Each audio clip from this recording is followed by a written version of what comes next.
Hi Angels and Spirit, welcome to Red Champs Tarot, and today's reading is another collective energy. Ayan.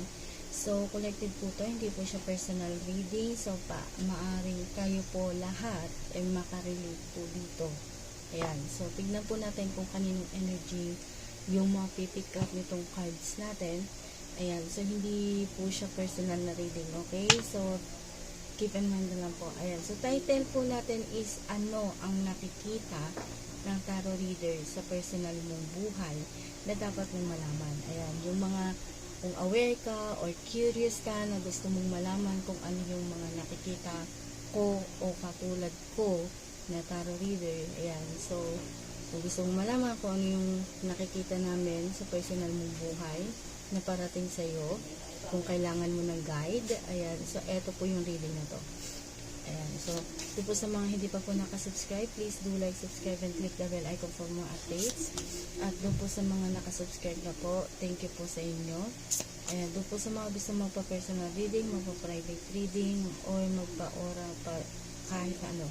Ayan, so nasa description box po yung link kung saan nyo po ako pwedeng kontakin. Ayan, so start na po tayo.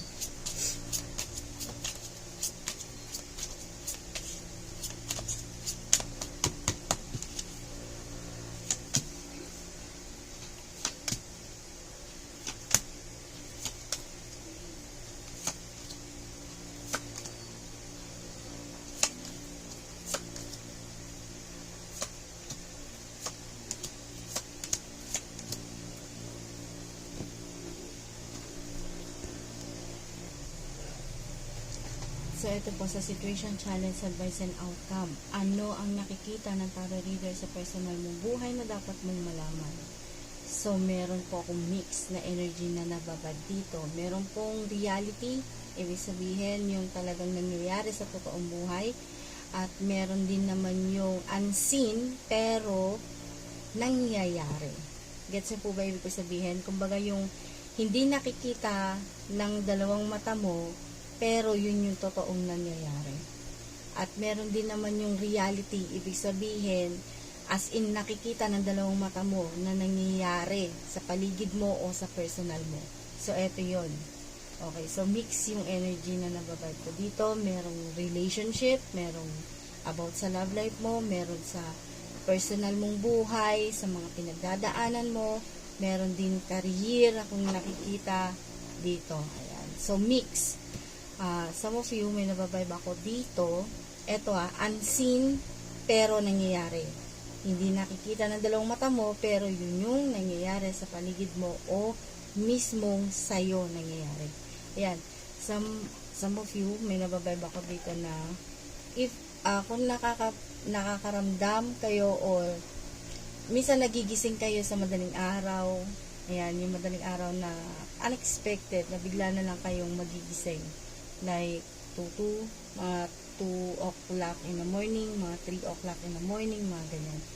So, yun yung nababibe ko dito. Kumbaga, ikaw, sa spiritual mo, ginigising ka ng, ng guidance, yung guardian angels mo. Ganyan. Kumbaga, meron silang gustong iparating sa'yo, pero hindi mo alam kung paano ka makikipag-communicate sa kanila.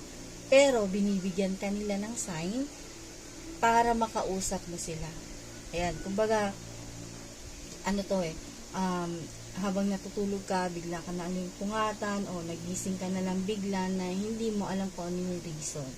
Ito yung mga hindi pa aware, aware sa mga nangyayari sa kanila. Ayan, kumbaga, hindi ka makatulog, may naririnig kang boses, may naririnig kang basta yung parang may gusto na makipag-usap sa'yo or binibigyan ka ng mga sign pero ini-ignore mo. Kumbaga, binabaliwala mo kasi ang feeling mo, guni-guni mo lang yun or imagination mo lang or nightmare, mga ganyan or yung mga katang-isip na ganyan na iniisip mo pero hindi yun. Kumbaga, totoo siya na nangyayari. Totoo na nakikipag-communicate sa'yo yung mga bantay mo, pero ini-ignore mo sila. Kumbaga, ayaw mong pakinggan kung ano yung gusto nilang iparating sa'yo para alam mo kung saan ka, ang tawag dito, kung saan ka patungo. Ganyan. Kumbaga, binibigyan ka nila ng gabay kung saan yung landas na dapat mong tahakin. Ganon. Kasi sa mo feeling na nababibe ko dito, yung mga hindi alam kung saan papunta yung buhay nila, hindi nila alam kung ano yung magiging future nila, na pakiramdam nila sa sarili nila, parang ang bigat-bigat ng buhay nila. Pero hindi. At ano lang siya kumbaga trial lang yun sa buhay ninyo.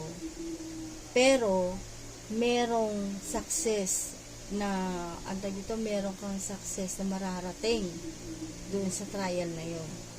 Binibigyan ka ng sign para malaman mo na hindi ka nag-iisa. Kumbaga, nandiyan lang sila sa tabi mo. Nandiyan lang sila sa paligid mo. Pinoprotektahan ka nila, ginagabayan ka nila. So, yun yung nababibe ko dito. Sa challenges na pinagdadaanan mo, kumbaga, eto yung mga yung mga may nangyari na sa'yo before na hindi maganda. Kumbaga, ikaw, parang binibigyan mo sila ng na gusto mong magdusa sila, gusto mong mag-antag dito, yung pagdusahan nila yung mga ginawa nilang mali sa'yo, yung ganyan. Parang gusto mong makarma sila, ganyan. Kumbaga, talagang as in, yung isip mo, yung puso mo, nandoon. Kumbaga, nandoon yung galit mo. Parang gusto mo silang bumagsak, gusto mo silang magdusa, gusto mo silang maghirap, gusto mo yung as in galit ka, ganun. Yung galit na galit na galit na galit ka talaga sa kanila. Yung parang gusto mong pagbayarin sila sa kasalanan na nagawa nila sa'yo. So, yun yung nababibe ko dito. Kumbaga, yun yung talagang goal mo. Yung makuha mo yung justice sa kamay mo. Ganyan. So, hindi ko alam kung ano yung mga pinagdaanan mo before. Pero sa nakikita ko, marami kang pinagdaanan na talagang nahirapan ka ng husto. Pero, andyan ka pa rin. Kumbaga, nakatayo, bumabangon, lumalaban, tuloy yung buhay, ganyan, sa mga, kung ano man yung hinaharap mo ngayon. Sa advice, nakikita ko dito na maraming good news na parating sa'yo.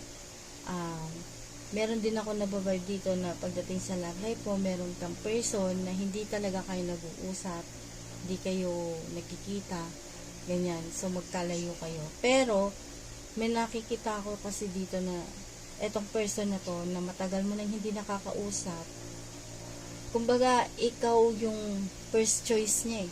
Alam mo yun? Nagkalayo na kayo, nagkahiwalay na kayo, pero ikaw yung number one na pumapasok sa isip niya na pwede niyang pwede niyang balikan, pwede niyang ipalit sa trono ng dati niyang karelasyon, kung sino man. Kumbaga, hindi niya lang sinasabi sa'yo yung mga plano niya. At hindi niya natupad yung mga plano niya sa'yo before, kung meron siyang mga pinangako sa'yo na hindi niya tinupad. Etong second chance na to, etong pagkakataon na to na binigay sa kanya, parang ikaw yung gusto niyang balikan. Yun, parang ikaw yung gusto niya na na sa'yo siya na gusto niya mag-settle down. Yun. So, yun yung nababibe ko. Etong person na to na hindi mo nakakausap matagal na, may nababibe ako na siya yung unang magre-reach out sa'yo. Ayun. At gusto niyang mag-umpisa kayo ulit kung saan kayo dapat mag-umpisa. Gusto niyang iparamdam sa'yo na simula nung nawala ka o nagkalayo kayo, doon niya naisip na ikaw pala yung mahal niya. Ganun. Ang kaso, marami nang nangyari sa inyo dati na kaguluhan. Pero tapos na yun. Kumbaga tapos na. Andi dito na kayo sa bago. Alam mo yun, yung bagong chapter ng buhay ninyo. Kumbaga, natapos man yung trahedya sa relationship ninyo, eto na ngayon. Kumbaga, may bagong chapter sa buhay ninyo na nag-i-start kayo ulit sa relationship. Kumbaga, yung nakikita ko kasi dito, bukod sa bukod sa natauhan ka at bukod doon sa may na-discover ka sa sarili mo, na meron ka palang parang something, pagka-psychic, mga ganyan. Kung ano man, kung saan ka man magaling ngayon. Ganyan. So, may nababibe ako din na biyaya yan sa'yo or blessing yan na binigay sa'yo. Pinagkaloob yan sa'yo para alam mo kung saan landas ka alam mo yun, landas na tatahakin mo. Yung hindi ka na maliligaw. Yung, kumbaga, nakapokus ka na kung saan mo gusto mapunta. Kumbaga, alam mo na kasi yung mga gusto mo eh.